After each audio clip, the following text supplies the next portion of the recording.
كيف استثمرت الإشارات القرآنية في تطوير الرياضة التي ابتكرتها، والتي ستكون البديل الصحي الوحيد لكل الرياضات في العالم.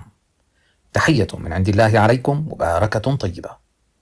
إن علاقة رياضتي بالقرآن المجيد هي من جهتين: تكرارات التنحيف لم أكن أعرفها، وبعد أن استنبطتها من القرآن جربتها ورأيت بعيني فعاليتها.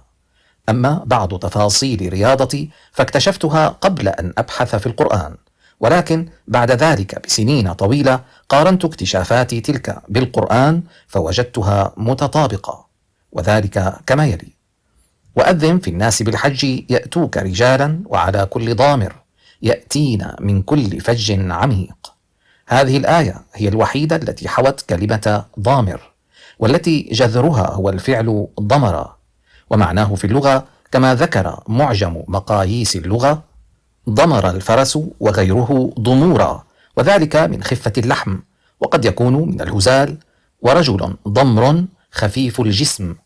إذن هذه هي الآية الوحيدة التي تتكلم عن حرق الشحوم، حيث أن الدابة الذي كان يركبها الحاج كانت تقطع مسافة طويلة إلى درجة أنها تحرق نسبة من الشحوم كبيرة فتصبح نحيفة نحيلا. كيف استنبطت تكرار التنحيف إذن؟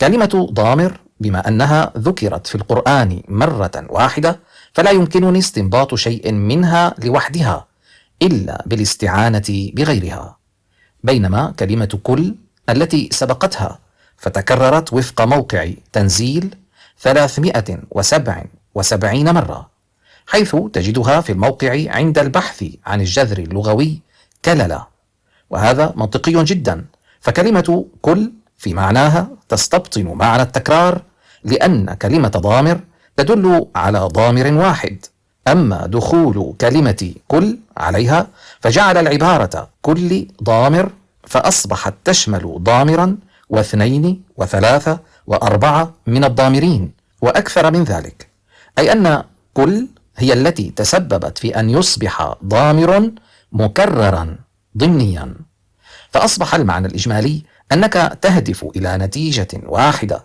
وهي أن توصف أنت مثلا بأنك ضامر أي نحيل، ولهذا ذكرت ضامر مرة واحدة، ولكن لتصل إلى هذه النتيجة فأنت ستقوم ب377 تكرارا.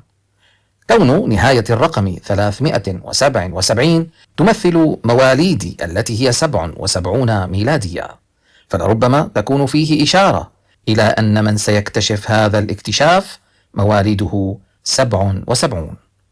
أما بقية تفاصيل رياضتي فالإشارات القرآنية إليها تتفاوت من حيث مستوى قوة الإشارة، وإليك أمثلة. وزادكم في الخلق بسطة، بما أن الآية تتحدث عن أشخاص عاشوا قبلنا وكانوا أكثر طولا وأكثر عرضا، وبما أن هذا دليل قوة من ناحية، وبما أنه توسع في الحجم العام من ناحية ثانية، ومشابه لتوسع لاعب كمال الأجسام عرضا في الحجم كلما ضخمت عضلاته، فكانت هذه الآية تقع في الجزء الثامن من القرآن، والذي رقمه مطابق للتكرار 8، والذي نقوم به لتضخيم العضلة وتقويتها. وعلاقة الرقم 8 بالتضخيم معروفة عالميا وليست فقط في رياضتي.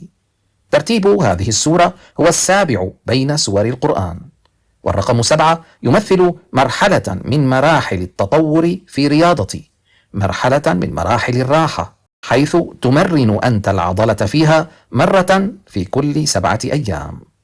فوكزه موسى فقضى عليه، بما أن الآية تدل على قوة موسى المميزة، فكان رقم الآية 15، وهذا الرقم كما شرحنا في موسوعة الرياضية سواء في الكتب أو الحلقات في قناة الرياضية، إنما يمثل عدد التكرارات التي يقوم بها اللاعب في حالات أهمها هي قوة التحمل التي تفيده في الفنون القتالية. كذلك سترى في الأجزاء القادمة من هذه الموسوعة عندما نصل إلى التقنية التي تحدثنا عنها والمختصة باختراق سقف الأوزان كيف أنها تعتمد 15 تكرارا بهدف تنمية العضلات واكتساب القوة. وألقى الألواح وأخذ برأس أخيه يجره إليه. هذه الآية أيضا فيها إشارة إلى قوة موسى البدنية، فجاء رقم الآية أيضا من مضاعفات الرقم 15، وهذه الآية موجودة في الجزء 9 من القرآن.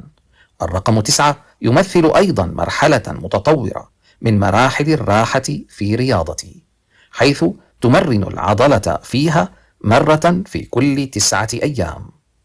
قال أتعبدون ما تنحتون.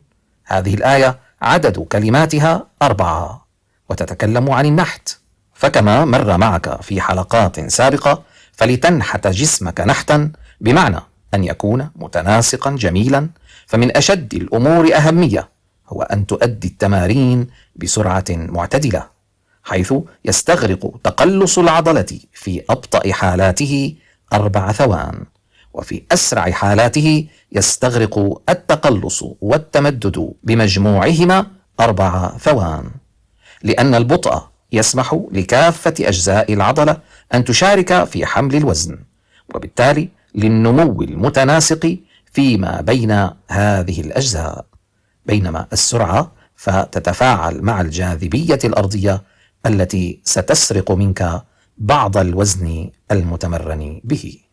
النحت ورد في القرآن مرات 4، لكن في هذه الآية تحديدا كان الكلام عن نحت ما يشبه الأجسام البشرية، بدليل آية قبلها هي ما لكم لا تنطقون. لمزيد من المعلومات تجدون تحت الفيديو روابط تتعلق بهذه الرياضة، والحمد لله رب العالمين.